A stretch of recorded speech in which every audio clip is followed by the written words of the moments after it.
Welcome on in, everybody, to the Nontendo podcast. It's so good to see you all today. I am sat alone in a room. My name is Wood, by the way, if you didn't know. I'm sat alone in a room, but I'm not alone because I have these wonderful people with me. Hello. You can talk now. I have a Craftytype from YouTube fame over here. Should I say the one, Craftytype1? Yeah. Why is there a one? Why is there a one? Say it one more time. Why is there a one at the end? Craftytype1? Yeah, fun fact, I have type 1 diabetes. Oh, okay. Yeah. All right, I get it. Is the can call me diabetes Freddy. crafty? Mm-hmm. Very. And I have Eeowna is back, everybody's favorite. Last time I was here, was it also an indie direct? I know, I noticed that as I was making the thumbnail because I was looking down for thumbnail inspiration and I saw that. That's so funny. Guys, if everything looks and sounds good, as always, let me know. I want to have a fun episode. I'm not going to lie. I want to talk about the indie world. I want to talk with my guests here. But as well as the indie world, there is one more thing, and it even pertains to Crafty, who was, you might recognize this beautiful face. He was in the leak video. How'd you feel about that? It was a roller coaster of emotions. I'm not gonna lie. You reached out to me. Can I say what you said or no?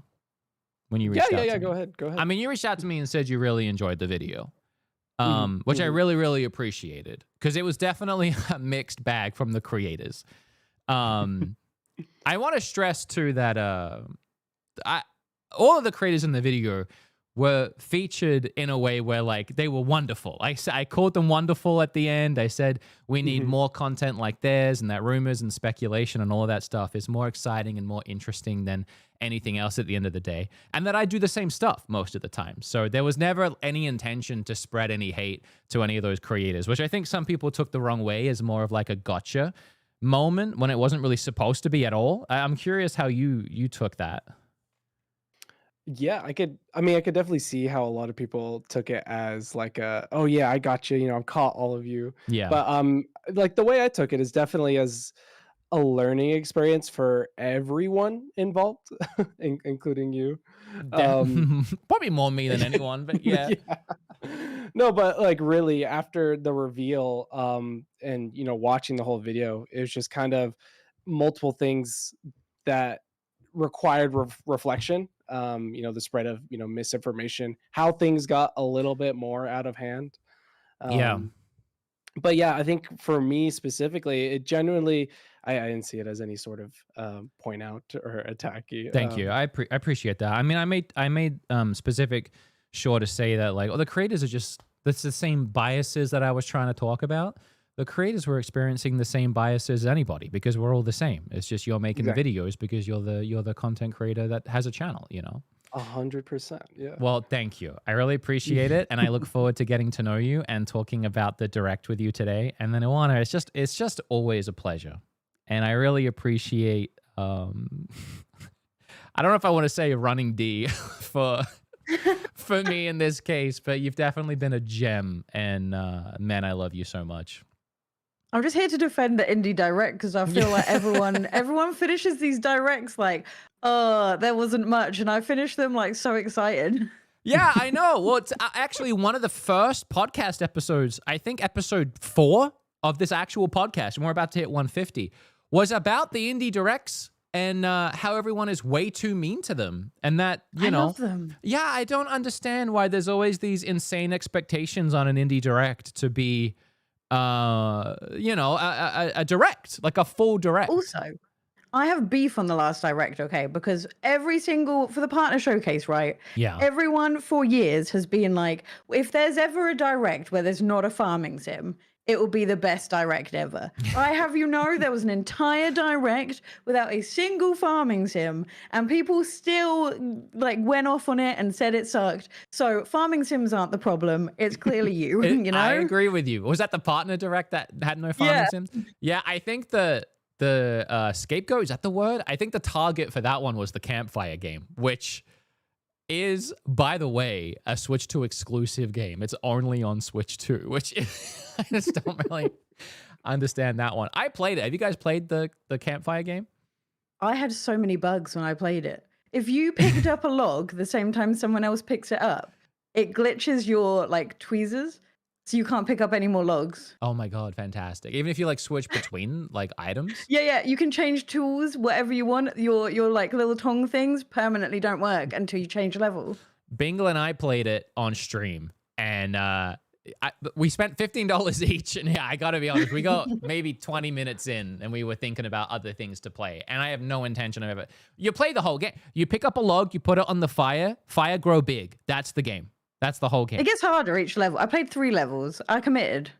Well, we got to level 20. Like, the log will, though, like if you change like map, then the logs get wetter and they get harder to start the fire with and that sort of thing.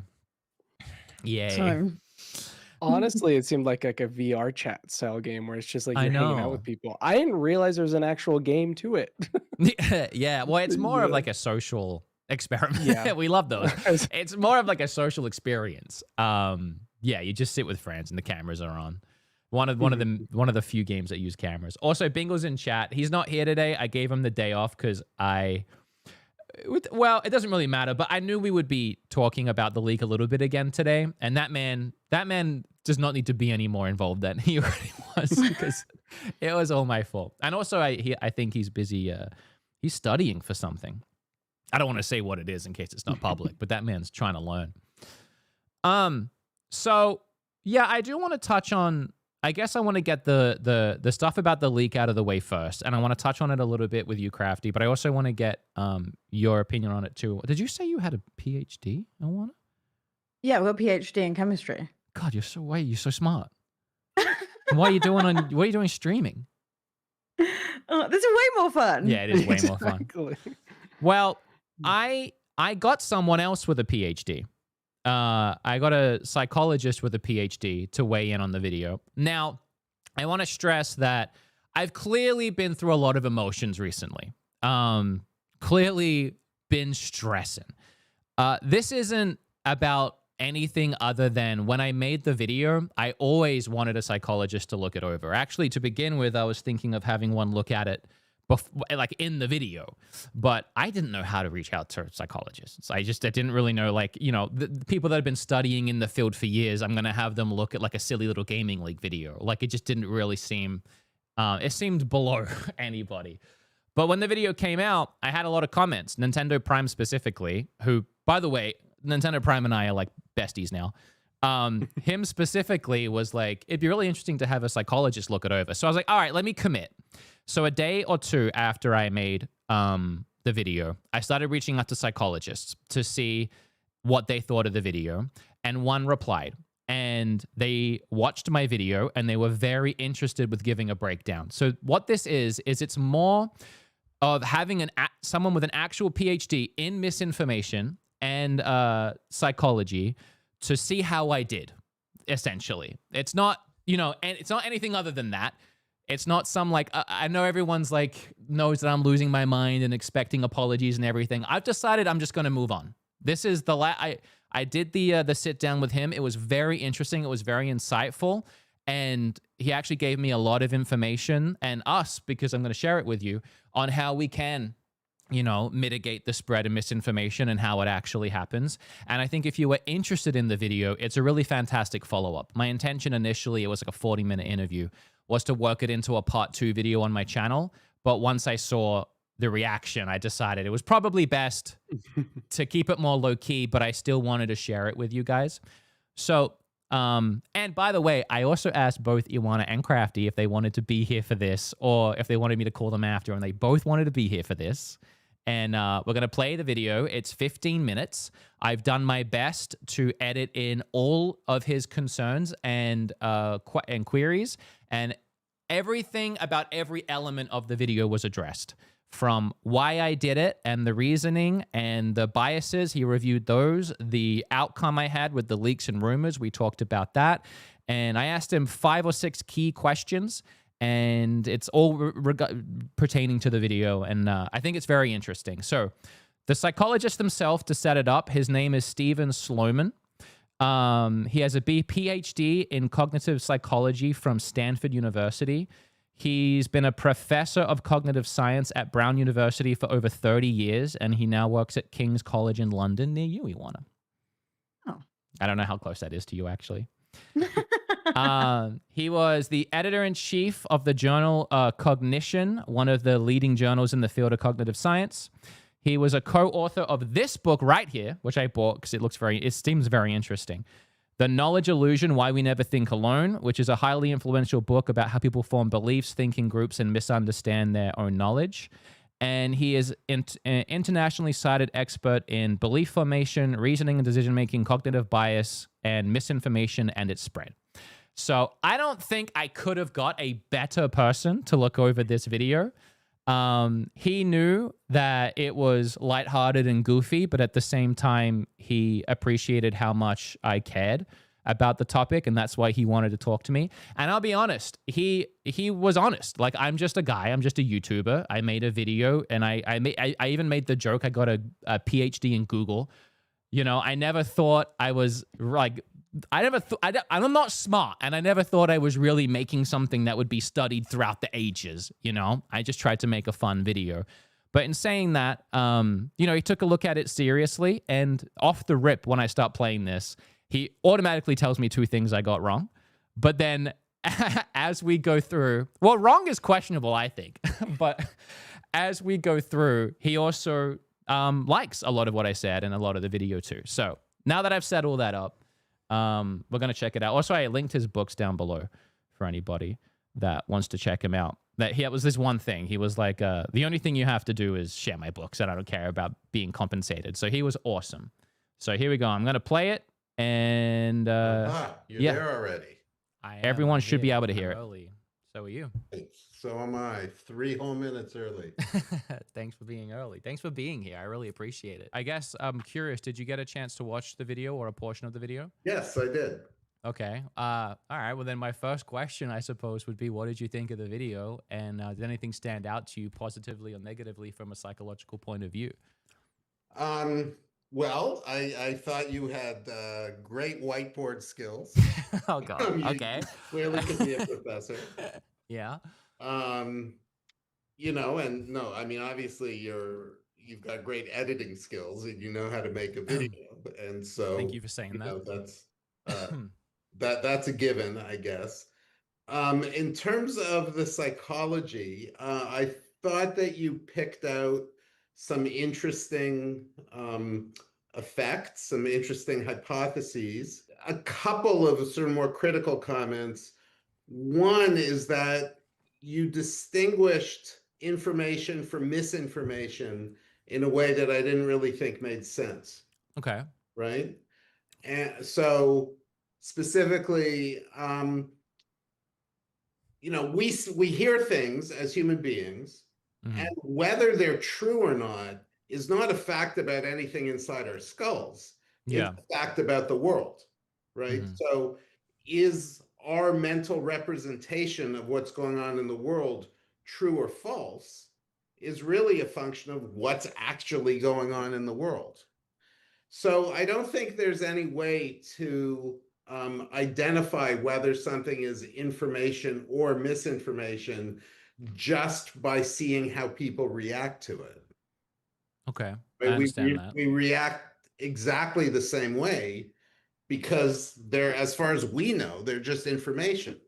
So if we want to find out if it's information or misinformation, there are obviously cues within the information that'll often give us a hint. And as you pointed out so thoroughly, the source is critically important, right? Yeah. And in general, for reasons I hope to go into, the source is the best cue we have about whether something is true or false. And then the So yeah, off the rip, he seemed to think that he does think that I misled a little bit by construing misinformation and information. Essentially, I guess he was trying to say that I was trying to say that I am a little confused. You got a PhD, Eeowna. What was he trying to say there? I'm trying to figure that out as well. I assume it's you don't decide what is information or misinformation. The world decides what is what by what is true. I mean, the reality of what he's saying is like when you read something, it is either true or false, and you can't determine that by looking at it. I don't know if I ever intended to say that, because then he goes on to say like there are cues that could lead you to think that it's fake. And in my mind, I was thinking, I didn't want to say it, but I was thinking like when it says insider knowledge or something like that. And then you could like go and check the source, which was my point. Like you could, the source didn't say those things, but I could also. I guess the issue is you can never go to a source with leaks. You know, they're normally, you could get to you, but if you got it from someone else, you'd never get to that person. Yeah.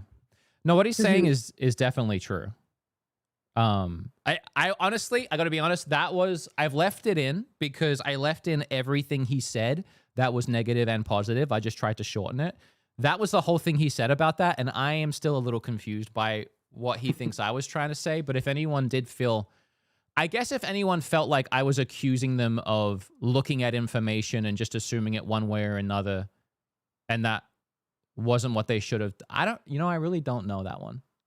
But I'm going to keep playing. That one was just the most confusing thing. The rest makes a lot of sense to me. And if anyone down below wants to explain it better in the chat or comments, that was the only one that confused me a little. But yeah. Second, my other response was, you picked out a few things: confirmation bias, affect bias. Affect bias isn't really a thing, I don't think.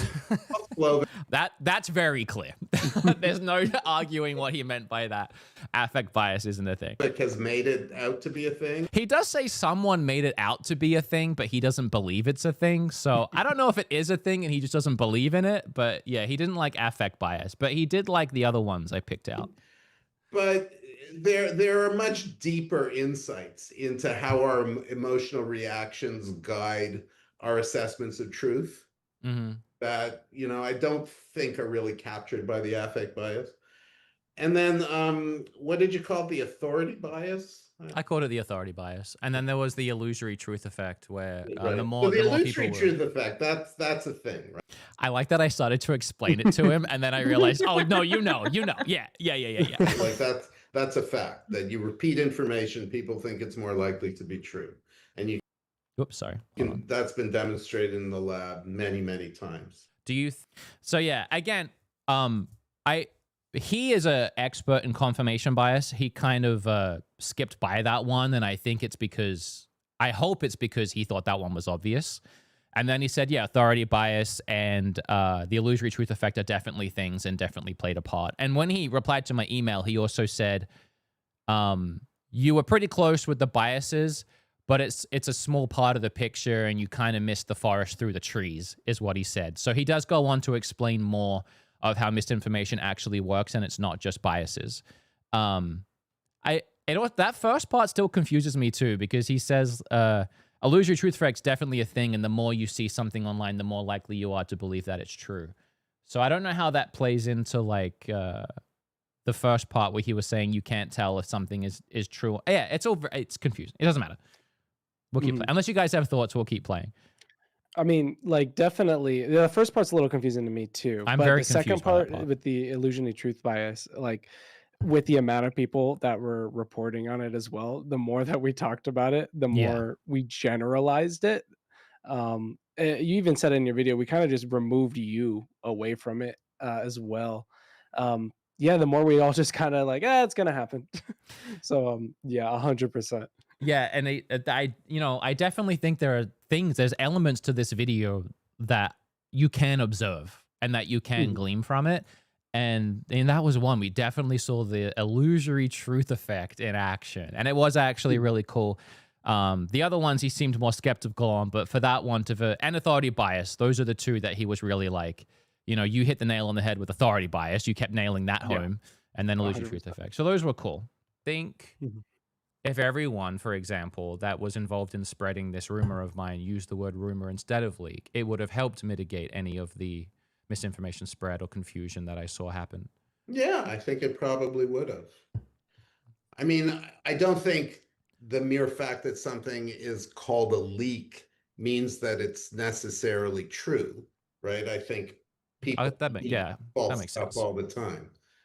But I completely agree that the word rumor implies a degree of uncertainty Okay. that should, and I think would cause people to question whether it was true or not.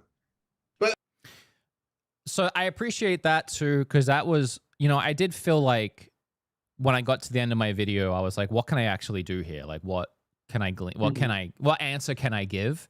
And that was one that I noticed, and it was nice just to have him say that, like, yeah, I mean, definition would help for sure. So it's a pretty simple one, but it is one. Also here, he went on to, I didn't get to ask this question. He just wanted to tell me. So he went on about how misinformation actually spreads, and I just found it interesting, and I think it's the whole point of the video, right? And this is kind of what he meant when he said you missed the forest through the trees. He was like, the biases, sure, they play a part, but this is how misinformation spreads. But what I really hope that you and I can talk about is sort of a bigger picture about what really determines how people assess the veracity of facts, of what they see on the internet. And the story I would tell is about how we are incredibly limited as individual human beings, and we have very limited knowledge bases, and so we have to rely on other things, and mostly what we rely on is our community, right? Is the people around us. So I think you were absolutely right to take very seriously the fact that people treated you as an authority, because most of the things we don't know them directly. The information isn't sitting in our heads, it's sitting in other people's heads. Right. So all of my information about Nintendo is sitting in your head. But I have access to it right now, right? Like, yeah. So the fact that I can outsource questions about Nintendo to you is really important. It makes me, at this moment, an expert in Nintendo. And you could say that about almost anything, right? Like, you are right now an expert on the weather in Providence, because you could ask me what the weather in Providence is, and I just have to look out the window and I can answer the question. What is it? Sorry? What is it? How's the weather? It's it's sort of hot, and okay. He was thrown by that a little. Where are you, by the way? I'm in Pennsylvania. It's also a little hot and steamy. Oh, okay. Yeah. My daughter went to grad school in Pittsburgh. Okay. He's so nice, by the way. Like, I cut out a lot of us just like goofing and talking. We've been here a few years, my wife and I. We haven't got over to Pittsburgh yet. We're near Philly. Oh, I see. Yeah, that's the other side of the world, right? Yeah. So I think the picture I would want to draw is one in which we rely on other people for all sorts of information, for distinguishing truth from falsity. But it's important to remember, and I think you hinted at this in the video, actually, is that for the most part, people don't care about truth versus falsity. Yeah. Like, that's not... I found it interesting he picked up on that one, because I didn't really put too much thought into that when I said it. But I remember at some point I said something like, people don't really care if it's true or not. They just want to get excited about something. And yeah, he picked up on that apparently. Not what's driving us most of the time. Sometimes we care. Like, if I'm going outside, I want to know if it's raining. But if I'm deciding whether to share a message online, I'm as likely to care if I'm going to titillate the person or impress the person, right, as I am whether I'm telling them the truth or not. So he used titillate very specifically, and I laughed at it because of the word titillate. And that's, by the way, the difference between the careers and the lives that we've led. me and this person. I realized, I was like, oh, no, I just laughed at titillate. He didn't say anything, though. This book too, and this is kind of the narrative that he's telling here. This book, an example that it goes into is something he asks people is like, do you know how a toilet works? And a lot of people will say, yeah, like they think they do. And then you ask them to explain it, and they'll realize as they're trying to go through it, they actually have no idea how a toilet works. And that goes for most things in our life. We don't know how most things work. We rely on a community. We rely on plumbers. We rely on people that, you know, make the things. It's shared knowledge. It's all shared knowledge. And the point he was making, and this is something that I've obviously come to realize how deep and strong this connection is that in this scenario, I'm the plumber. I'm the Nintendo guy. The shared community of knowledge that people have that watch me, and that authority bias is like, you know, I don't know how a toilet works. If a plumber tells me how a toilet works, I'm going to believe them. So these people don't know about leaks or rumors or what's coming. So if I tell them what's coming, they're going to believe me. And that was definitely a lesson I've learned the unfortunate hard way, because I never really saw myself as like the plumber of YouTube when it came to Nintendo. I didn't see myself as like an authority in that way. But that word, like authority in Nintendo, has come up a lot through this. And it's humbling. It sucks that I found out by ruining that for a lot of people, ruining my authority with a lot of people. But I definitely discovered it in a big way. So you guys got any thoughts on all of that so far? I can keep playing It it. makes sense. Yeah, it all makes sense. Yeah. Okay, I'll keep playing. We're halfway. Obviously, the things that I presented were the things I presented, but what else can we do to mitigate the spread of misinformation online?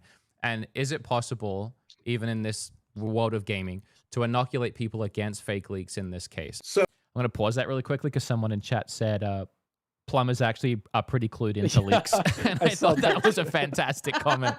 Yeah. All right. So I asked, how can we stop the spread of misinformation? to begin to talk about what we can do about it, what we can do is the kind of thing that groups of philosophers or engineers or lawyers all do, which is to set up a society in which the norm, in which the expectation is that you can provide evidence for what you say. Yeah. So we have to be willing to question people, not in a way that turns them off, not in a way that makes them defensive, but just in a way that makes it clear that, you know, you want them to back up what they've said. And if that became a social norm, there would be a lot less misinformation in the world. Yeah, I guess in a loose way, I tried to make that point in the video by saying I had no proof. I had no evidence. It was never an actual leak. It was nothing real. It was a rumor. It was something that I just said. I'm shocked that I didn't have to show any evidence at all. Well, let me tell you why I wasn't shocked. And there are a couple of ways to think about it. I wasn't shocked because on one hand, people had nothing else to go by, right? That's the authority bias again. Like, you are the authority. And if you say something is true about Nintendo, like, I, for one, am just going to believe it immediately. Because, right. You know, I have nothing else to. I had to explain to him what a Nintendo Direct was as well before this. He was a little confused. He mentioned a couple times, I'm a little confused about the whole thing and like what you were trying to do, just because he didn't really know what a Nintendo Direct was. Compare. Right. And I suspect that's true of a lot of people. But the other reason I'm not shocked is think about how much BS there is all the time. I mean, think about what comes out of our president's mouth on a daily basis. Yeah, he kind of goes off after here. BS. Think about all the conspiracies that people believe. I mean, it's incredible. Not only do they believe them, but they control history, right? I mean, think about religion. I guess you're saying people will believe anything is what you're saying. Well, that's what I'm saying. I feel like I tried to say something like that in my video. No, look, I'm not disagreeing with you that you said. I don't think you are. But you did make other particular claims. Yeah, it sounds like I was off base with a lot of it. Some of it. Some of it. I'll take some of it. I appreciate some of it. Do you think there's any... I appreciate he said some of it. That implying most of it was fine. Anything in there that can be... That's the lecturer inside of him. Yeah. He is awesome. I hope he didn't think I was weird. I asked him here if there's anything we can learn from the video or gleaned from it at all. Well, sure. I mean, So to be honest, for me, Had to think the about it. major takeaway was how seriously you took it, Yeah. because people lie all the time. Mm-hmm. People lie online all the time, and usually they don't give a shit. And Yeah. often they're proud of it. Yeah. And often they just do everything they can to turn that into a revenue generator for themselves. You know, think InfoWars, for instance. Yeah. It's funny because I put Joe Rogan in my video. I think he was on the same wavelength there. Yeah. And I agree. he didn't react that way. So for me, that was a real breath of fresh air. To be honest, one reason I'm here today. Well, that I really appreciate. The explanation, wish it was a breath of fresh air for more people, and I gave of why I did it didn't really sit right with them. So yeah, what could I have done differently, or what? I guess that's my question: is what could I have done differently? So as an experimental psychologist, if I were trying to do that, what I would have done was first work really hard to find a topic that wouldn't have negative repercussions. Anyone saying audio in chat? You just got to refresh the stream. It's that thing again. This should just fix it if you just refresh the stream. Right. Right. And like, you know, so plant the rumor that, you know, I don't know, you wear green underwear or something, right? Like it doesn't matter. Right. And of course, you want to choose something that, even though it doesn't matter, people will care about. So maybe that you don't wear underwear, right? Like that people would care about that probably. Can I say that I was a little confused by this too, because he's like, plant something that doesn't matter, but make sure it's something that people care about. I was like, Yeah. well, I I think it's possible. He said that's something that doesn't have negative repercussions, but that people care about. And I think that means that essentially you've thought ahead of people's feelings when they find out that information. And I think that is actually like a huge point, because I think like you never imagined it getting this far, which means that you never imagined how many Animal Crossing fans would then have to sit there after the direct knowing that not only was there no Animal Crossing, but also that there never was going to be Animal Crossing, and the game might not even be in production, or, you know, you never know with Nintendo. It could be like 6 more years, you know? Yeah. 1,000,000%. I think I do actually go on here to say that I thought that's what I was doing, just so he knew that I thought that's what I was doing. But definitely that's what I should have done. I don't know what that would have been in my realm. I've thought more and more about it, and I think what I should have done, and obviously I had no idea this was going to go so crazy with Animal Crossing specifically. I should have just said there's going to be a direct, and that's it. I agree. I think honestly, if you would have said it was just a direct, a lot of people wouldn't have jumped on. 1,000,000%. I've also seen some interesting discussions about if you had come out with it earlier. Yeah, that's I've talked about that before. 100% I should have. What I was waiting for is I was paranoid, and it's so silly, but I was paranoid that a direct would happen and they would reveal Animal Crossing, and my video would already be out, and everyone would be like, oh, so you did have a leak. So are you lying about faking it because you don't want to get in trouble? And that is what I assumed would happen. So that's probably a better way to have been in hindsight. 1,000,000%. But also I had no idea that waiting or that any of this was going to go the way that it did. But 100%, all of the things you're saying and he's saying are true. It was my fault, and I'm dumb for thinking that any of those things would go, or more naive. I should stop calling myself dumb, but naive for thinking that it would go any other way than it did. I mean, hindsight's 20/20, but also, you know, also it's obvious. So, and then you want to do it in such a way that you're comparing it to something else, right? So you want to plant a false rumor and also plant a true rumor, and make them as similar as possible so you can watch their trajectories and compare them directly. I understand that. Yeah. I will admit that he tried to say I needed a control if I wanted. Yeah, that's what I was taking away from that. I mean, I was honestly just more focused on fake leaks, but yeah, I guess it would have been interesting to see which one did better, a real leak or a fake leak. I just, I hate I hate leaks, so I didn't want to leak anything. I don't have anything to leak. It was my biggest issue. But yeah, he's right. I needed a control. What I thought I was doing, I didn't think was going to be that serious. I didn't think it was going to be something that would have such a negative effect on people. Clearly I was wrong. Was it that negative? Like, did it cost anybody anything? No. No, it didn't. Temperaments are high online, as you've probably seen in a lot of communities, and sometimes people can have extreme reactions to things, especially when they got their hopes up. I did get a lot of pushback from it, mostly positive. It was one of my more well-received videos, but at the same time, it was one of my more hated videos. Both things were true. I'm only telling him that because he's here with me now, and I don't want him to think that he's getting into something that everyone hated.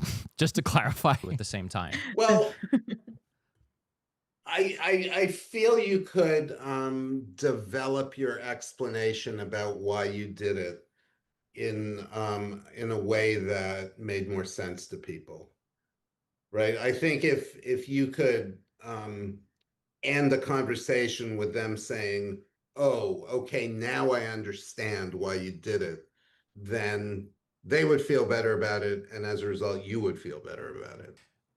Yeah, I think I've taken enough of your time. If there's nothing else that's on your mind about this, I really do appreciate your time, and it means a lot to me. I know it's a little goofy and silly. Again, I am just a Nintendo YouTuber, but I appreciate you taking my time, and I hope it is fun for you. Oh, yeah. I said, I hope you appreciate taking my time, and I feel so dumb about that. I hope he knows what I meant. Yeah, no, it is. And I'm impressed by how seriously you're taking the issue, because it's a really important issue. I honestly, it is important. And also, once I realized that people were going to take it very seriously when they found out, I wanted to double down and take it even more seriously for that reason. I felt like I owed it to people. So, Right. Also, I bought your book. Oh, all right. Yeah, just wanted to show you. I actually found it. I read the synopsis online last night, and I found it very interesting, and I'm very excited to read it. Well, I think that one would be more interesting to you. The new one is about how we make decisions. Oh, there's a new one. Yes. There's the cost of conviction, and then that's 2017. The cost of conviction is 2025. Okay, let me write that down. All right, I'll check. Yeah, no, that would be great. I mean, because if you could, make those absolutely. Links That would be are below for those, by the way. Yeah. Thank you. Thank you so much for your time. Pleasure talking to you. You too. All right, take care. Bye. Bye. All right, that was that. Sorry, legend. He was awesome. And yeah, again, what I really tried to do there was just hit on everything with the video. I tried to get his feedback on the video as a whole and how I presented the biases and my end result of the leak versus rumor.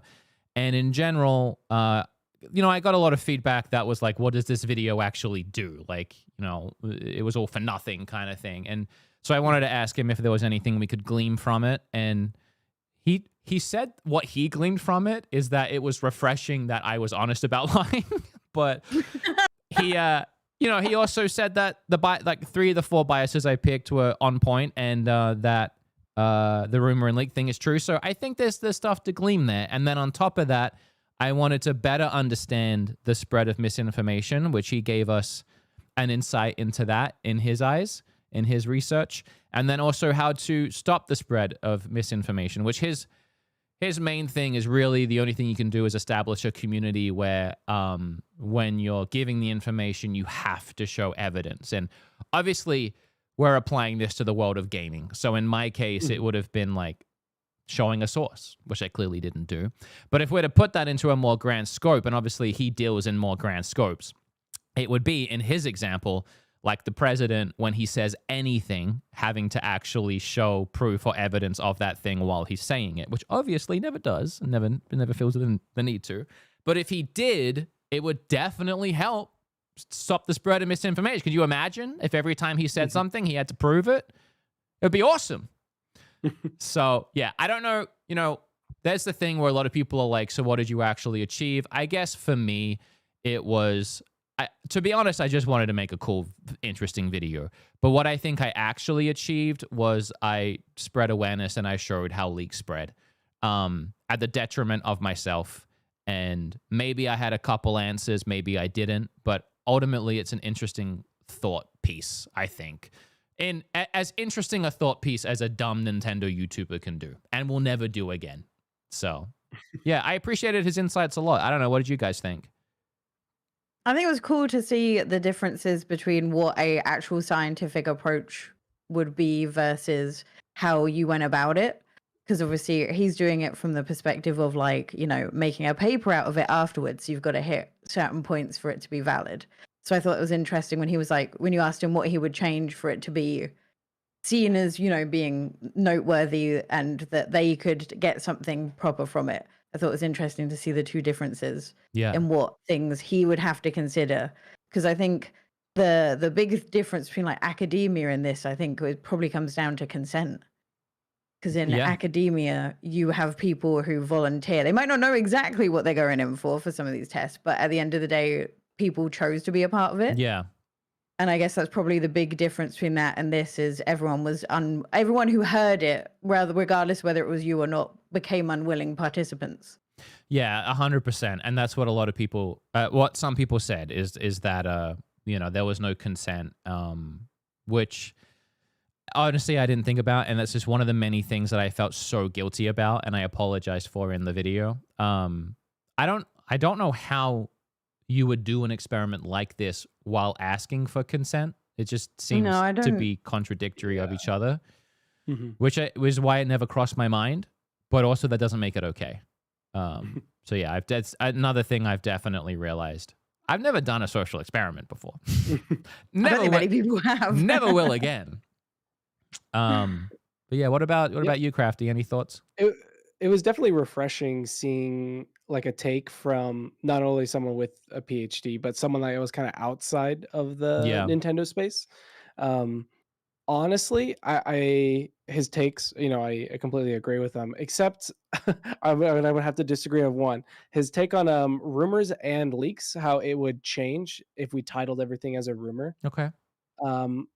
I think because it when it hit kind of mainstream because of Animal Crossing, it was less of it was quote unquote leaked out and more that it was happening. And he kind of touches upon that too, where it was like what we want to believe is what we're going to put our truth into. Yeah. But yeah, I mean, just seeing him from a third party, because the conversation online has been all from Nintendo people. It was definitely refreshing. Yeah, it's interesting because I want to make one thing clear. When he said, was anyone hurt by it? And I was like, no. The reason why is because I was kind of laughing because in his world, the misinformation that he deals with is detrimental to society. It's the kind of misinformation that comes out of places like from the president, and when he says it's shaping history, and it's literally can lead to bigotry, you know, like actual, I won't list too many things, but you know what I mean, actual hurt, actual like, you know. So when I realized what he was thinking, that like, what, this is a Nintendo, like gaming, like who did it actually hurt? I was like, well, in prospectively to your research, sir, no one. It's going to be okay. People were just disappointed because temperaments are high online, like I said. Yeah, I mean, that's I'm going to be going into the September Direct, you know, hoping for Animal Crossing just the same. I'm not gonna lie, me too. Hey, you know, if it happens, maybe it'll help me. Maybe people will forget and move on. I mean, we're supposed to be getting another Direct. Actually, my good friend Switchforce suggested that there's going to be a phase 3 of Direct leaks. He leaked the Indie World that just happened, and now he leaked 3 days before. Yeah, and he said that there's a phase 3, which is a full Nintendo Direct, I believe. So, you know. Yeah, he said first party presentation. Yeah. I just really hope it's not while I'm in Gamescom. Like, please, Nintendo. Now imagine everything that I said. And then I have to make the video how I faked the fake leak. Yeah, sorry, Crafty. No, I wanted to ask you, were you like all of the games that you rumored? Yeah. Did you do any research beforehand? research, no. It was more like, to be honest, it was things I thought were going to happen pretty soon. I just Okay, had, because like, go ahead. I just had vibes. You know, I feel like sometimes I have little predictions that I have in the Nintendo space, and I was like, what I wanted to make it seem realistic, of course. You know, if the leak was going to go viral, I wasn't going to say something like Mario Galaxy 3 because that's what's always in the leak. So I played it safe. I was like, Metaphor, which Atlas Games keep coming over, and we just got Persona 3 Reloaded, so I figured, you know, Metaphor probably is going to come over. Witcher 3, I mean, that port was so horrifically bad, and they just worked so hard on porting over Cyberpunk. I was like, it's a 1-for-1. You're already there. You got the engine. I feel like a Switch 2 edition wouldn't go awry. Death Stranding was more just a hope and dream from me. I really want that game to come to Switch, so I threw it out there. Ironically, a couple of days after I said that, we found out that Nintendo Studios helped develop Death Stranding 2. So that was actually, I didn't talk about it in my video, but that didn't help when people started retweeting that and tagging me. And then, of course, Animal Crossing. Like, the reason why I picked it is because it's the next big IP we're waiting for. My wife is a huge Animal Crossing fan. I have like 300 hours in it. I want it, you know. Before this, you know, I'm friends with like Cozy K, Liz the Lass, Eeowna, like a bunch of the Cozy community. I would have considered myself part of the community. I'm very aware I'm no longer welcome. But, you know, I thought I was in there, and I wanted it as much as anybody. I'm as excited as anybody else for that game. I can't wait. And even now I can't wait. So, yeah, that's why I picked the things I did. And picking Animal Crossing, it was no more malicious from me than picking Death Stranding. Like, I didn't think about, you know, I've had some people say, like, well, if you, sure, pick some games, but don't pick Animal Crossing. To me, it's like, why does that change the lie? Why does that change the reality of what I said? If I pick this game and this game, but not this game, it's just because I didn't see the community getting that hurt and affected by it, which is why I apologized. And I said sorry on behalf of the entire spread and everything that happened, you know, because that was a huge blunder, and I would never have put it in there if I'm ranting. What was your point? Oh no, I was gonna say it. For me, it was like the believability of just the overall rumor, because I don't know if you knew this before, but there was already rumors beforehand an Animal Crossing in 2026. Yeah, so then like when I made my video, I compiled yours along with 2 other people that, you know, said similar stuff in 2024.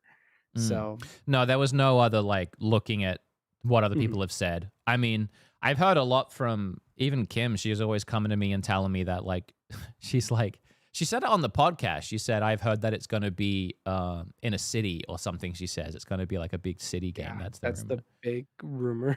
She keeps I think calling. that's just everyone wanting it to be true. Well, that's though. the thing. Like, she keeps calling it a rumor, and I keep asking her, like, where'd you hear it? Because it's not a thing. Like, I don't think it's a thing. I don't think any official places got that information. So there was already so many rumors circulating out there about it, and like, yeah, I don't know. I just thought I was adding to them. But you know, do you think if the person that made the city rumor came along and was like, I lied about that, what would happen? It's interesting because I don't know if I should say his name at all, but yeah, he's just been dead silent ever since that. Well, yeah, I know what it's like. He's probably freaking out. Like, well, we can. But, go ahead. No, you go if you have more to say. Oh no, I think like to add on to that, I think generally because it was Animal Crossing, it went into this whole other general sphere of people, if that makes sense. Yeah. Because if it was something like if you said, "Oh, the next Legend of Zelda," I feel like it wouldn't have gotten that much attention to the general audience. Okay. You know, because like Animal Crossing, what didn't it sell like 68 million? Yeah, for sure. Yeah, and then I mean, yeah, and there's more general gamers than or cozy gamers, and oh, that was definitely something I came to realize because that was part of the spread, and I can't tell you how I didn't think of this stuff, but yeah, the Animal Crossing community is obviously very casual, and a lot of them aren't you know, ear to the ground. And even like Kim, for example, my own wife thinks that it's going to be a City game based on rumors that she heard online. So when I put something out there about 2026, it got to the same people as Kim. You know, it got to casual people on TikTok, and it got to a very large community that is very willing to I don't know what the word is, but like with Kim, very willing to believe if it makes her excited or she likes the sound of it. So yeah, and I definitely didn't think about that at all. Like I just didn't. It just didn't cross my mind. I don't even know how I would have foresaw that. But that was definitely what happened and why I felt so bad, because they are just so casual.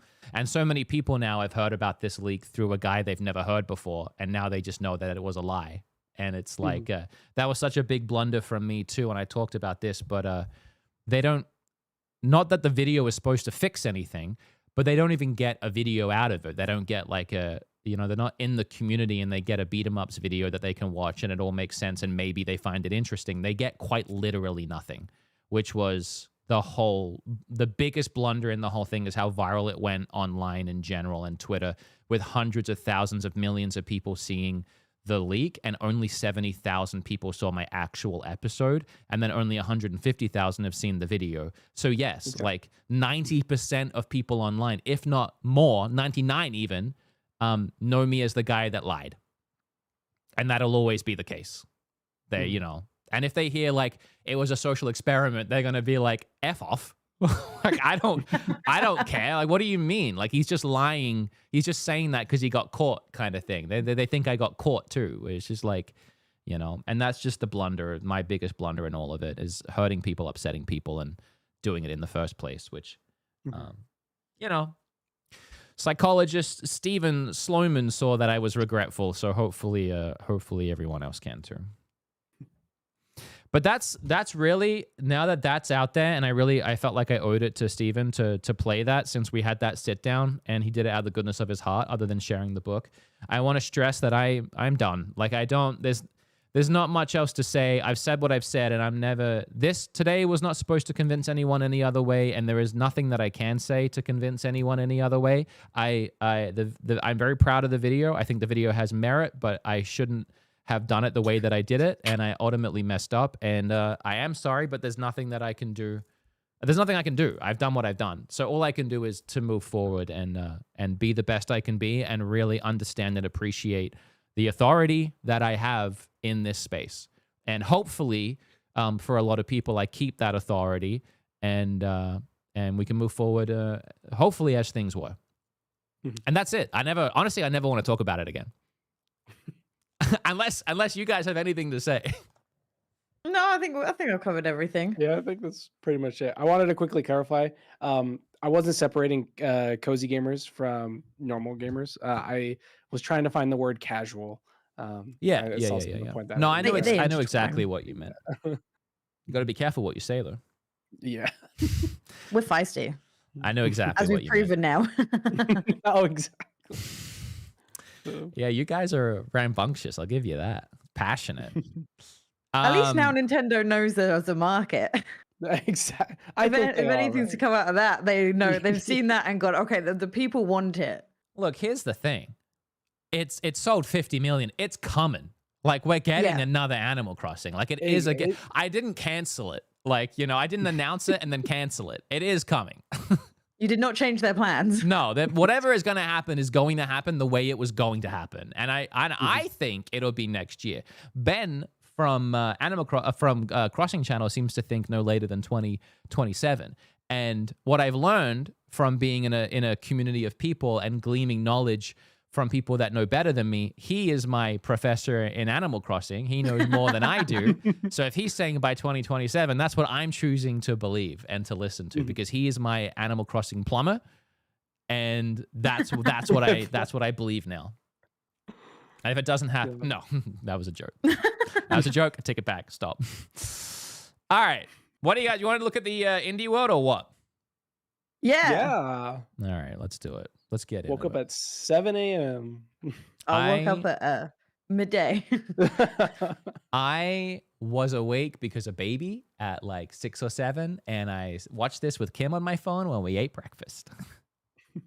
I think that's the best way to do these directs. If you don't like wake yourself up for them, then you're not going in already going, I got up for this, it better be good. Exactly. Yeah, I just honestly I haven't covered the last couple indie worlds either, just because the reaction videos on my channel and the streams usually just don't do very well, and they're just very short. Mhm. But yeah, 15 minutes was very short. yeah, that's why I have the podcast, and that's why we're all here now. Mhm. All right, I'm gonna keep the sound off, but here we go with the indie world. Ironically, these are my favorite. Oh, I love them. I absolutely They love have them. what the most games for me are normally from these. Oh, 100%. People are way too harsh to indies. I know we said this already, but they're way too mean to indies. I don't know what they're actually expecting here, but I think there was more fun-looking things in here than the partner direct. I think indies are like the creativity of yeah, the gaming space now. Yeah. and They also massively carry the Switch, and I feel like people forgot about that. Oh, 100%. yeah, there was like there's a statistic that I always like to bring up, and I've said this probably 50 times in videos, but Steam World Dig 2 on the Switch 2 sold 7 times more on Switch than Steam. Like throughout the Switch's lifespan. Like it was outselling Steam on indie games, which is just like unheard of. Cozy games will always go, if they're going to a console, they will try Switch first. Yeah, 100%. Always, because it's where most people are. I would be curious to see how many copies of Stardew Valley sold on Switch or as opposed to Steam. Because Steam, it's like the best-selling Steam game of all time. It's the highest rated now, isn't it? Yeah, which I think is because it's best-selling. Maybe Because it overtook Portal 2. Maybe it's a just few highest months ago? rated. But I would like to know the Isn't- breakdown. Yeah, isn't Stardew Valley like the top selling like digital only game on the eShop?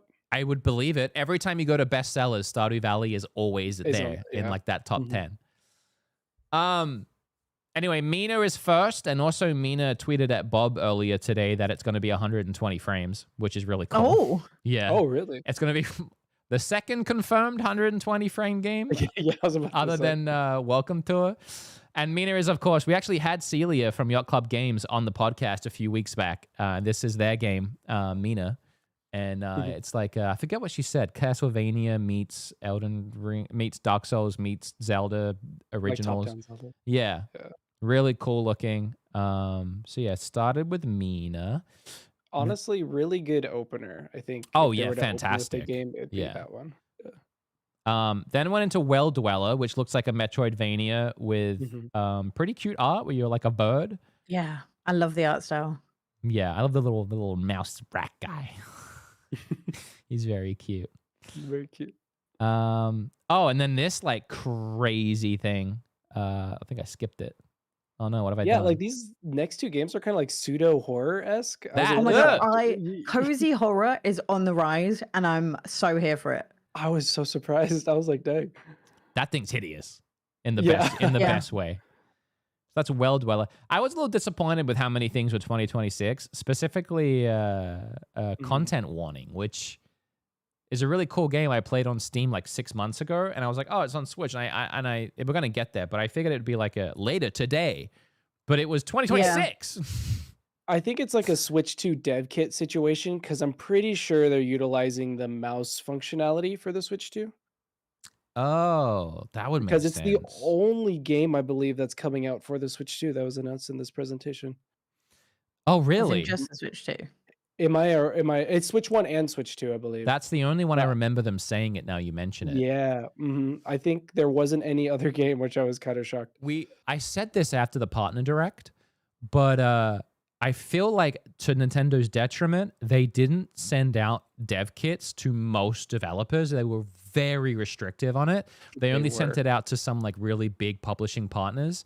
And I think you're seeing that here with like Content Warning, which they probably got a Switch 2 on launch. And now they're trying to work on getting their game on the system rather than getting it It's a year sad to early. see it got leaked anyway, so they did all of that to try and stop leaks for the And then Switch 2 to it's still still- get leaked. I know. That's a really So good now they've point. taken the hit both ways, like unsuccessfully. Not to revisit what I just said. I'm putting the pin in, but it was those leaks that inspired that video that I did because it ruined the Switch 2 is like such a big like monumental moment in my life because one, I'm just so excited for it, and two, it became part of my career, and the whole thing got ruined by leaks and shell leaks, and I had this idea of like, I made a video about eShop and how much it sucks, and then Nintendo kind of fixed it. Made a video about game key cards, they suck. By the way, Nintendo put out a survey to America. They did it to Japan, and then they just did one to America a few days ago. A survey to see how people feel about game key cards, and they closed it in like an hour because I think people were just so. I didn't even get to vote in it. It was so. I'm sure so vicious. Someone dropped it in my Discord, and I think my whole community did it. But I'm 100% sure it did not go how they expected in the best way for us. They got like 98% on one of the surveys, and they're like, okay, we got the information. Yeah, right. Yeah. But yeah, someone said in chat actually that Mina is a Switch 2 edition as well. So there's two games. Sick. Well, yeah, 120 frames. Oh, 120. Yeah. But yeah, seeing like those videos in the community do well and having like Nintendo be receptive, not that I think my videos caused anything. I was like, what can we do next? How about gaming leaks? But how can I rant about gaming leaks? What if I plant one? That was my thought process. All right. So then we have, this is the art from Celeste. So interesting. Was the Never something? Never Way. By one of the co-creators of Celeste. Yeah, it was from the Celeste, artist from Celeste. Yeah, it looks awesome. Cozy horror. Cozy horror. Is this the second cozy horror? Yeah. Yeah, we've got Grave Seasons as a game coming, which is a farming sim where there's a murderer loose as well, which I'm so excited for. I like that this one's kind of not grayscale, but I guess grayscale. Yeah. Almost like kind of gives Eastwood vibes as well. Yeah. Oh God, I love Eastwood. Yeah, so good. I want to play that. I never played the add-on DLC. It's good. I like it. I need to play that. This looked like this was a bigger, more visually impressive one. The hurting. I can't believe this is Switch and not Switch 2 though. I thought the same thing as well. I think it's such a miss. Like I would love the like bumping graphics for a Switch 2 version to look gorgeous for this. Mm-hmm. Yeah, that might just be a dev kit thing again. Hopefully they do it. Hopefully one, it just works better by default, because some games do. This is made by the people who made Firewatch, so I'm hoping the story is going to be incredible. Way more interesting to me, because Firewatch was awesome. So I think there's going to be a lot more to it. I hope they still dive into like the narrative side of things, because I think Firewatch is one of the best narrative games. This looks so different to Firewatch. It does. But as long as it has a story, I'm gonna be sold. God, now I want to play Firewatch again. It's been a while. My desktop wallpaper was Firewatch for like, I want to say 3 years. It was this really cool, it doesn't matter, but it changed with the time of day, like the real time of day. So like I'd have like the Firewatch like forest, and it would get like dusk when dusk was, it was sick. Sorry, I don't know why I thought people would care about that. I had one of those. This is so good. Is this seat taking the shadow drop? Low key, my highlight. Oh, that's so out, good. is it? I've played a bunch of it already because it came out straight after. It's such a shame that this didn't come out on the Switch 2. The mouse functionality, like it's touchscreen though, so I don't think we've lost too much. Most people will play it in handheld. I'm so glad you guys are here for this. You both love these games in this direct. This is awesome. It's such a smart puzzle game. Mm-hmm. I don't really get it. I don't really know how to describe it, to be honest, but yeah, it is very unique. Do you just see whether you try and find out where they go? Mm-hmm. Yes, they have different requests underneath, like when you're placing them. Okay, I get it. And then your job is to try and place everyone so they're happy, and it gets increasingly more difficult with more requests and that sort of thing. How much is that? £9. So probably what, $10? $10? $10. Oh, that's easy. Yeah, it was an easy pickup. Yeah. Little Kitty Big City. This game was already out. So what is this? Yeah. A It's brand an new DLC. Yeah. Oh, okay. To get a new area and the ability to customize your own cat. Finally. Oh, that's awesome, actually. So you can make it look like your own cat now. Oh my god. Yeah, this is the first time I've heard of the game. But it's really good. It's kind of like Untitled Goose Game vibes, but you're a cat. I did play I heard this. it was like Stray, but Untitled Goose Game had a child. Yeah, I did There's play no, this. like, Stray's so chaotic, and Stray like is your chaotic. cat gets hurt. Your cat doesn't get hurt in this. No. Oh, okay. I like that one. It looks like a Simba or like Mufasa or something. Yeah. I played this on Switch 1. It was very chunky. So hopefully if there's a Switch 2. I don't know if there's a Switch 2 version. It wasn't a good port. It wasn't the best port. No. So hopefully it's better. Free update available. Well, hopefully, yeah, part of the update. Hopefully. Then content warning. If you haven't played this, it is honestly so much fun. Have you guys played it? It is. I have. So they kind of tell you, but yeah, you load into like a game with 4 friends. You take cameras with you and you film everything. And obviously there's monsters everywhere and creatures everywhere. And you can do it selfie style, or you can do it like, like normal filming. Then if you do survive and you make it back, you watch your footage and it's like a vlog. It just they clip it. Yeah, it's so funny. And there's like a fake chat, but also you get to see your friend's point of view of what happened.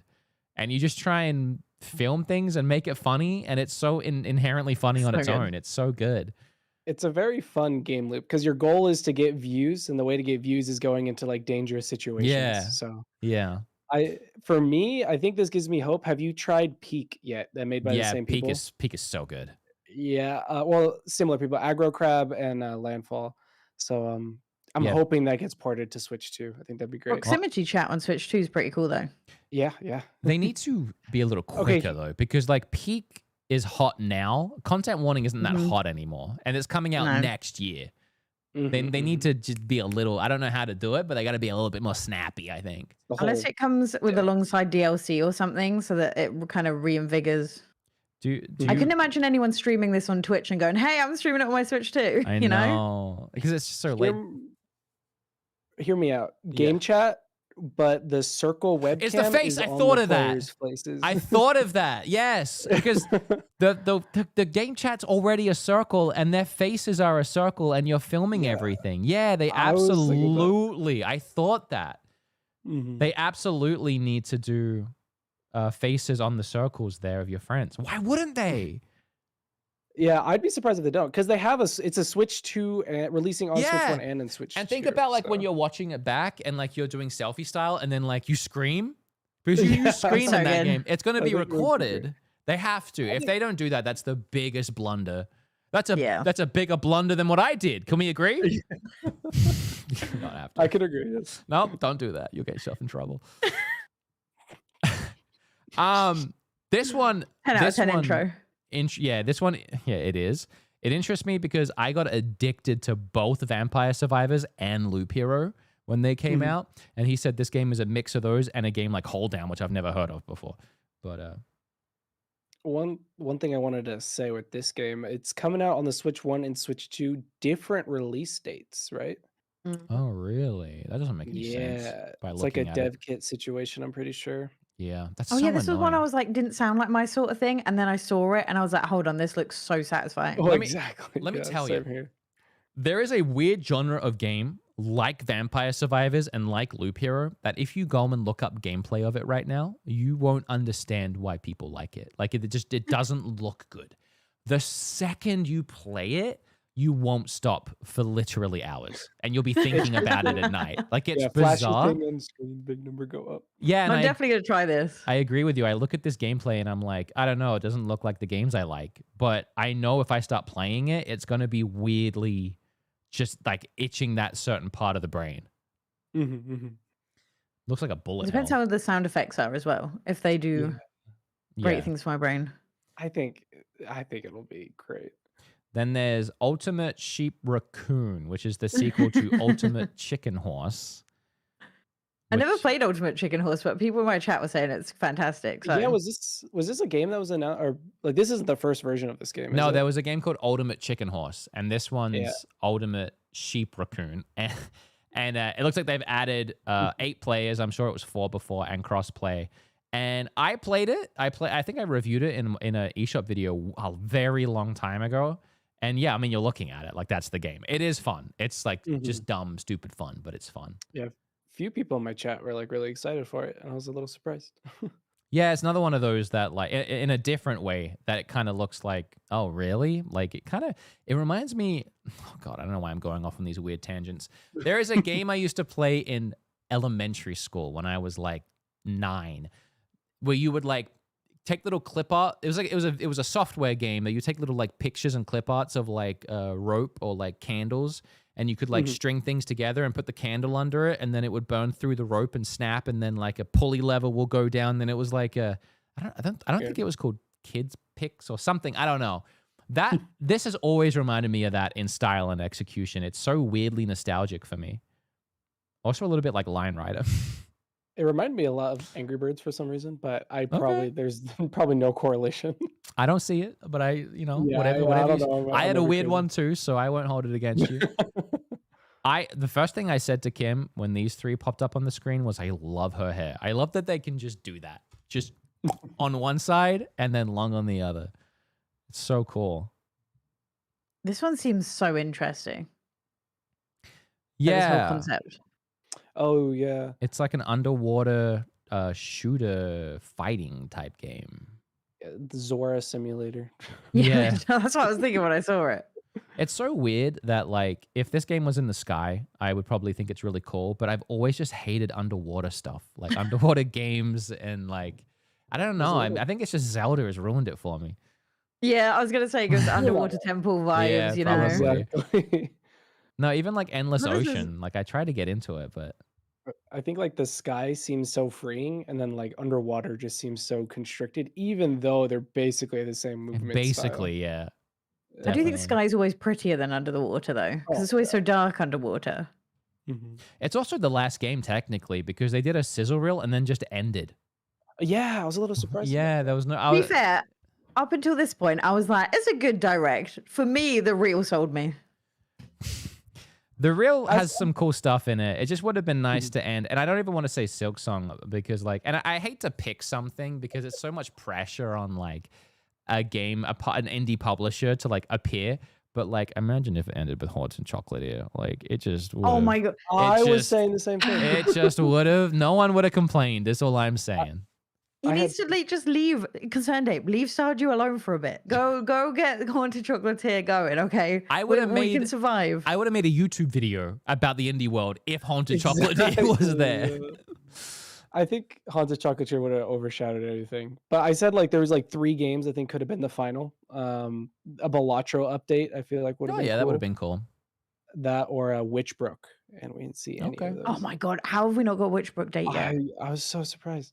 On one hand, when you say like it would have overshadowed, like I do see that, but also in my mind, it's like it brings attention to the indie world. And then if it's more people watching and like seeing the other indie games, I think that's like a net positive. Yeah. Actually, I recently did a video where he's kind of debating that topic is like, what's the point of these indie showcases if you're not going to have if you're saving the big reveals for the main general direct? Yeah. It also, we've asked this question on the podcast before, but at what point does an indie become what they've kind of coined a triple I, which is like just one step below, if not pretty much there at like just a big budget like game as far as like name and status. So, and a I lot think of people wondering if Professor Layton would show up, but then I was like, I don't know if that counts as indie or partner. That would be partner as well, or even just in Nintendo Direct, like a normal Direct. But I think Silk Song, for example, and probably even Haunted Chocolatier have just hit this extra level of like in between indie and like big budget where they would probably just be at a partner or even a full direct. I could honestly see it. Yeah, but Haunted both of them, yeah. Yeah. I think like the clear definition of indie is independently published, but I don't think half of these games are. But that's fine. I think it's like more of a vibe than an actual definition. Yeah, the term indie has definitely become twisted, and just its meaning just means this genre of game, and you know what it means. So is this the other like cozy horror? This Winterborough? This one's more like cozy with survivalish twings to it, because obviously you're a little mouse, and the outside isn't all that safe. There's so many cozy games in this. There is, like this one. Dustin is another one. Man, these are cute because you just clean items. Your content eating well here, huh?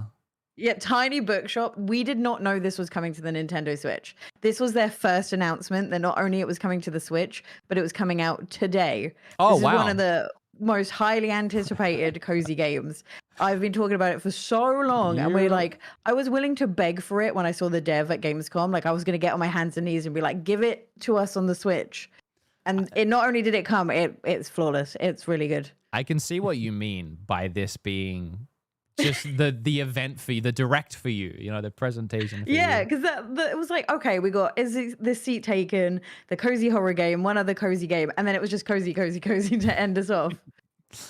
But yeah, I can't recommend it enough. It's so good. Caves of Quad. I haven't heard of it. It looks very old school. I used to play games like that on like an MS-DOS or something. Yeah, it looks like it.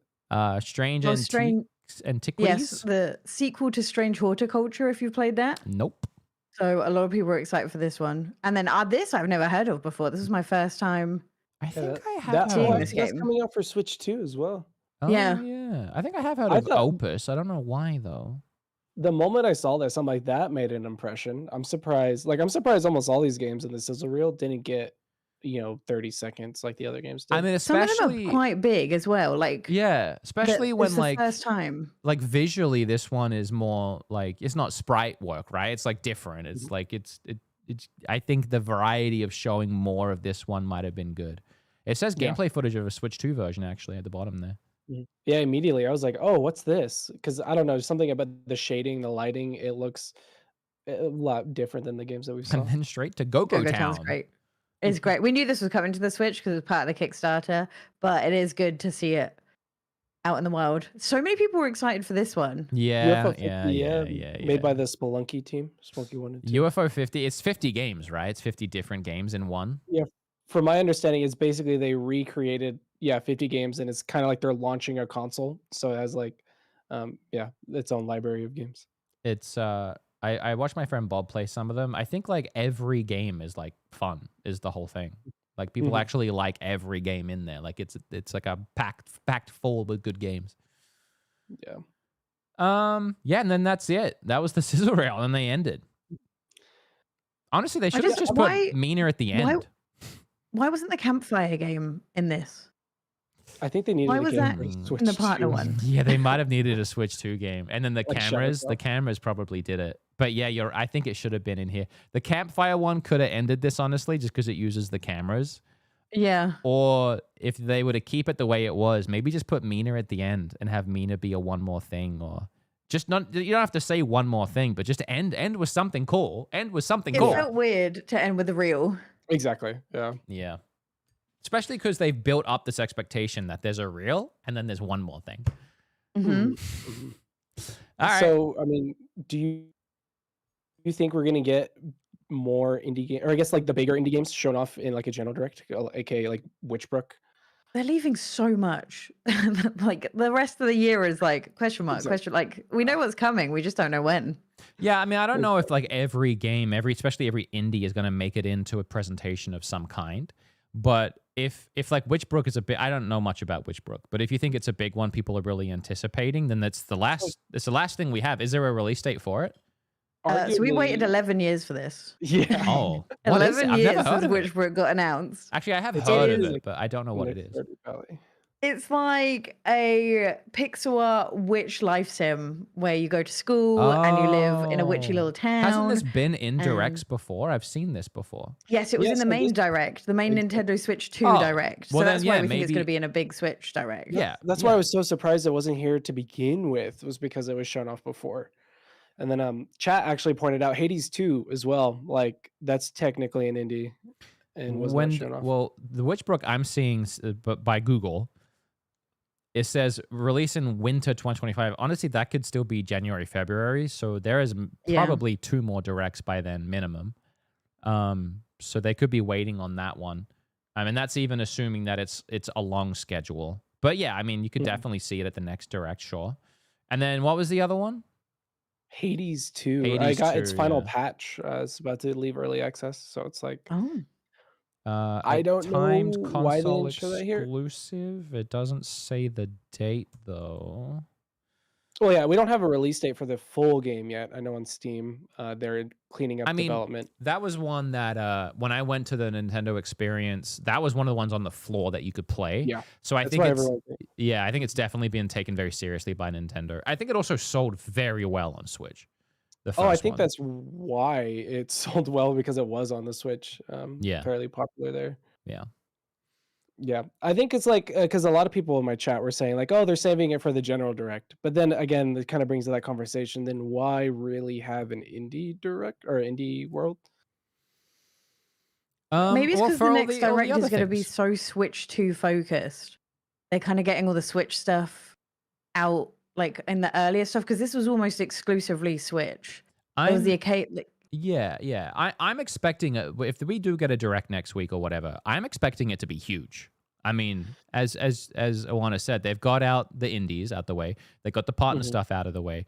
We really need to know a lot. We need to know a release date on so many things, like Metroid being number one, I think. And then also Yeah, just like other announcements for next year. And then like literally, I know this is just me being hopeful, but I really do think at some point, sometime this year, we're going to see an Animal Crossing, at least tease of some kind. Like that's just how I feel in my heart, like what I'm hoping for. I'm not saying anything other than that, but that's really what I am expecting. That I am actually expecting that, and I always have My been. I think a lot of delightful people are. belief is that they're kind of leaving a console seller until more stock's been built up that's what I to was thinking. announce. So like we're starting to see more stuff on the shelves. So they're waiting a little bit, get Yeah. the shelves restocked, announce something so that the shelves go before Christmas. They get it restocked for Christmas again. Well, they're trying to sell 15 million, right, by the end of the year. Yeah. Or by the end of the first year of the Switch. Yeah, the first physical. Yeah, I'm really curious to see how the next Animal Crossing sells, just because like it can't possibly hit the heights of the last one. I mean, the last one was a perfect storm of COVID and isolation. But I mean, it'll probably hit 20 million pretty easily, I would say. I've said this a lot in my videos. Like, this isn't the same Animal Crossing that it was before. Like, before Animal Crossing sold, like, what, 14? I might be wrong. But this is now a different breed of Animal Crossing now that it's sold close to 47 million. Actually, if you may, and if we can dip our toes into Animal Crossing. Sure. You had a theory that it was going to be an MMO, you said, right? Now, yeah, that was my most recent video. Now, I wanted to flesh that out a little bit because I too have a theory, just a theory. And this also ties in, not even unironically, to something else that you've been doing recently, Crafty. How much time do you both have? Do you have another 15 to finish this out?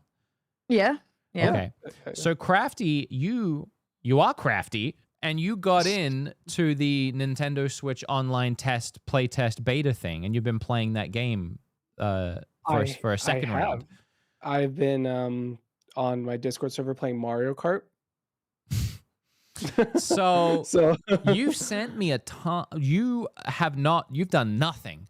I have a ton of pictures that I acquired of this game. I don't think I can show it because last time I showed it, Nintendo pulled the whole video down. And I had to re-upload it. It's actually very funny. I went through like an hour I found all the videos and images on Blue Sky, and I reacted to this game, Nintendo's like hidden playtest MMO game that you're not allowed to show, and it's all a secret. And Nintendo pulled it down, so I re-uploaded the video and blacked out everything. So for an hour, I'm reacting and talking about a black screen. The images I have are much more robust than last time. People seem to be getting very creative with it now. To describe it, it's kind of like a pixelated lower res Minecraft, but it's all set. You explain it. You've been playing it. Yeah, I mean, the best way I could describe it, here, I'll link you as well into it. But it's essentially, like Helldivers, right? Or there's like an ongoing world where there's like different planets. Yeah. That's essentially that, or there's like over hundreds of little areas that you go into, and it's basically like Tears of the Kingdom depths. So it's all blacked out. So you and everyone else have to go in and light up the whole planet.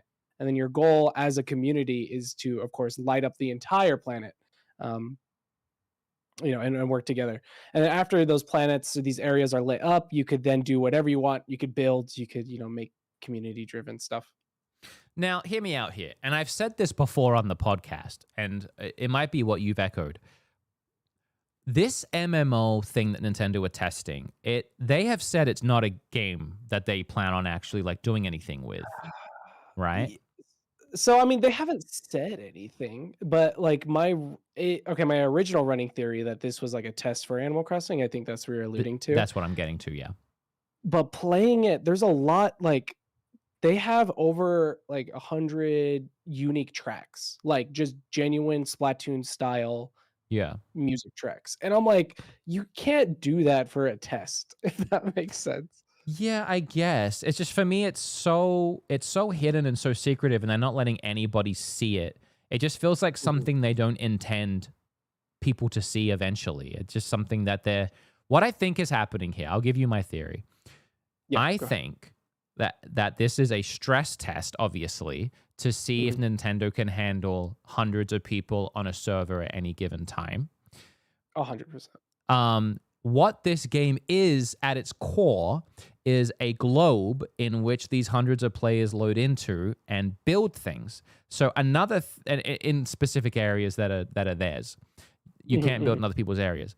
So to me, that's also their stress testing. Like, hey, if people actually go crazy and build up a ton of stuff, can our servers handle it and hold it? What if the next Animal Crossing was on a big globe of some kind or like a giant landmass where tens to hundreds or whatever of players can load into, and you each plop down your town center somewhere that then becomes your designated area that you can build in, and you have like a New Horizons level of map you can build in.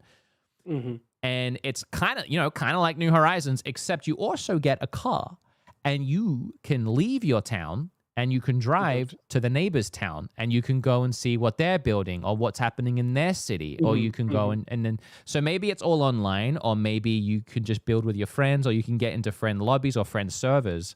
But I've had this theory because for me, it's like, if this isn't a game, what are Nintendo testing this for? And they're really into the whole open world thing right now, where they're making all their games open world. How does Animal Crossing go open world if they do have that mindset? Well, this is kind of that. So cozy MMOs are actually on the rise at the moment. Okay, here we go. Palia is technically a cozy MMO. We are speculating. And Loftier is coming out in alpha access this year, I think, which was a Kickstarter, which was another cozy MMO. So I feel like if we could have some bigger hands jump into that sort of thing, I think personally what I would be cool to see is maybe like almost like a city that is populated by other people. So you get city vibes of like literal other players running around, going to the shops, like living their life. Maybe you can sell stuff or trade stuff, imagine or like put your designs taking out. a horse and cart to the next town and selling your turnips in real time. That'd be cool. Like, so I'd love something like city where it felt like a city because there's other people, but like where you don't feel forced or like you need to interact and chat. Because ultimately, Animal Crossing is fantastic, but it's quite like, I think intimate's like the word. Like you play it by yourself, or you play it with your family and friends. You never. It's not something you necessarily always want to open up to literally everyone. Yeah, I think there should definitely be a toggle of like, do I want the online experience or just do I want to play solo? And I think they can't lose that. Otherwise, they are losing, as you said, the core audience. NSO is a thing. So like if you don't have NSO, there should be a version of the game you could play offline. Yeah, I think the game definitely needs as much content as New Horizons, and probably, I don't know, more. I mean, I would say more, right? Because everybody. Oh yeah, 100%. The whole that was 2.0 another. was better. Yeah. Like once they added all that stuff. The designer update stuff. I want it to be more of a life sim. They put so much into the decorating, but if you didn't like decorating, then the game was lacking a little bit. So I'd love more life sim. Like they used to have like jobs you could work and mini games you could play, and bring those things. Well, they back. could definitely bring that back if you're doing cities, because then people could have jobs. You know, your job could be like the trade route guy, you know, or whatever. You can have literal people in the world while you do jobs and stuff. Well, It'd be so cool. Imagine someone has a city and their city has like a coffee shop in it, but you have like a farm and you want to go work in the coffee shop. So every day you drive to work and you go work in someone else's coffee shop, and they pay you. Cool. They pay you bells out of their money, their ecosystem. And everyone, everyone comes to pay meet people to get your weeds. Come and get your trees, and it'd be so cool. And you could be like, hey, everybody, we're going over to like Crafty's town or whatever to get coffee. And so everyone meets over there. Dude, that Yeah. I mean, it sounds sick. It sounds almost like too good to be true, especially when you look at like Mario Kart's open world. You can't even do P-switches with friends. So, you know, I mean, I have so many videos speculating on this, talking about, rumors that have been, I guess, I don't know what you call it, leaked out by other people. And I think a big thing that has been rumored is user-generated content for Animal Crossing, the next one. And coincidentally, in this playtest, there's a system where you could create items and then sell them to other players. And I think like that's something that could work well with Animal Crossing as well. yeah. Yeah, and then there's just so many things. I don't know how much you want to get into it. There's just a lot of correlations in between the two. I mean, I'm with you on it. You were saying that people had pushback when you mentioned it being an MMO. Yeah, I think people are they're thinking of I think people might be thinking of MMO like Warcraft, and that's like not really RPGs, that's not really what you're saying. And I think the MMO that we would be looking at would be sick, and I think people would like it more than they realize. Well, at Like the same time, Miiverse MMO. yeah. Well, at the same time, having an offline mode, like Eeowna was saying. Now, you don't think I should show any of the pictures or videos that I have, right? I mean, on a bonus episode maybe, but Oh, we definitely could do not. bonus. Oh, yeah. How do you know I do a bonus? I haven't mentioned yeah, a bonus. You know yeah, what? That's a definitely. great idea, actually. Yeah. So I'm going to do a bonus. You guys don't have to join for that if you don't want to, especially Eeowna. I know it's getting late for you. Yeah, I might have to. I might skip that bonus one. Yeah. Crafty, what about you? You don't have to at all. Yeah, I'm down for a bonus. I have a lot of thoughts on it. Well, then we can look over your pictures. We can look the pictures and videos I found. We can look over them together. Yeah. Yeah. Sounds good. Yeah. Yeah. Oh yeah. The stuff that happened to just be there. Yeah. I found it on Blue Sky again. Blue Sky. So we'll do that on the bonus. And someone said I want to see it. I'm sorry. Literally, this whole video will get removed if I do it. It's not. I'm not trying to hide it behind a paywall. It's just the reality of it. I know of someone that had an unlisted video. It got taken down, and it was unlisted. So it's like, yeah. Well, this would be unlisted because that's how I do it. We'll talk about it. Okay. 2 super chats quickly, just from Vegemite Fine. Best thing to come from all of this was yours and Prime's bromance. I got to tell you, me and Prime have been talking a lot. He's a really good guy. And yeah, I didn't expect that to come of this. If there's a positive here anywhere, it's that. And also, he said that he would start putting rumor instead of leaks in his title. So it's active change. Not that anyone has to. I don't care if anyone does or not. It was just an observation more than a demand. But and then Critter Nutter with a 5. Unless he's talked about it already in a bonus, why hasn't Wood talked about the Zelda movie cast? I will talk about that in the bonus. I really don't have any opinion on it. They look fine. But we'll talk about it in the bonus too. Eeowna and Crafty, thank you both so much for joining me today. It really means a lot to me. Thank you so much. You both are so wonderful and sweet. Thank you. And I mean, Eeowna, obviously we've been friends for a while now, and I love our friendship. And thank you so much for sticking by me. And Crafty, it's nice to get to know you. And I'm there's a lot of things from this video that I'm really appreciative of, and it's good. It's good that we've got to connect now. And I'd love to have you on the show again.